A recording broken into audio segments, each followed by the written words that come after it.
This is my first video on pre-war Lionel freight cars. More will follow.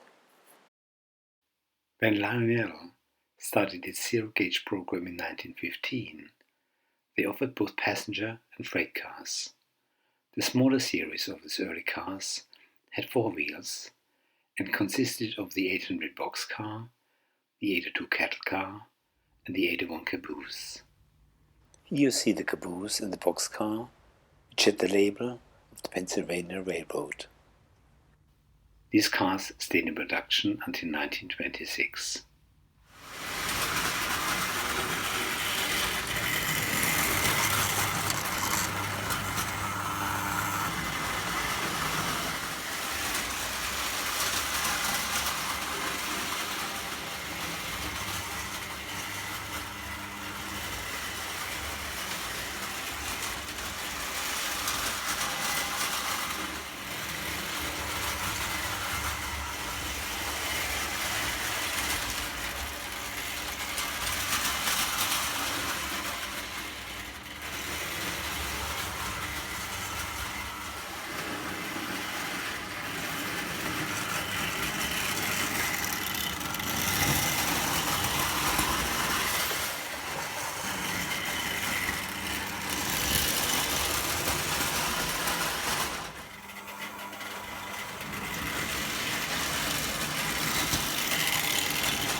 All these early freight cars had only simple hook couplers. Like all the other items of their time, the cattle car, which you see here, did cost 10% more, 55 instead of 50 cents, when sold in the western part of the country. The dividing line was the Missouri River.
These gondolas, introduced in 1919, were either labeled Pennsylvania or Lakeshore.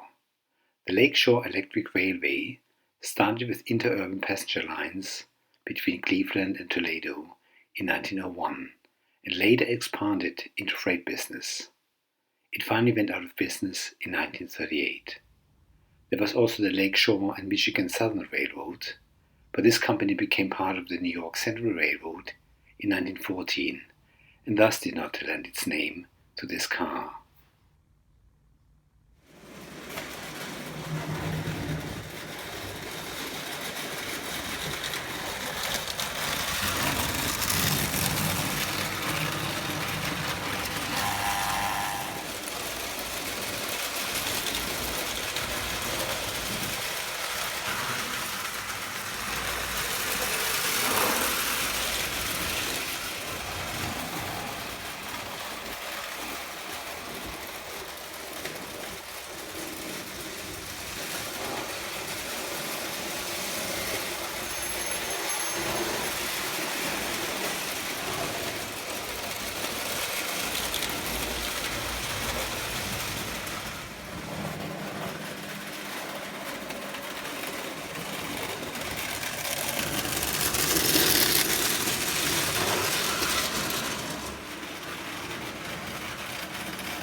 Also introduced in 1915 were 3 cars with 8 wheels.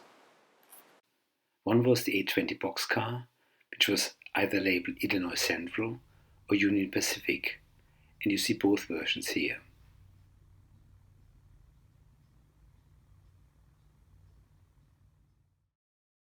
The second 8-wheel car was a cattle car, labeled Union Stock Lines.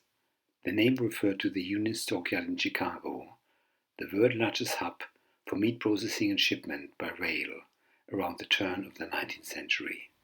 The car was catalogued in 1915-16, but probably only produced 10 years later. The car also appeared in the 1926 catalogue as Lionel stock car.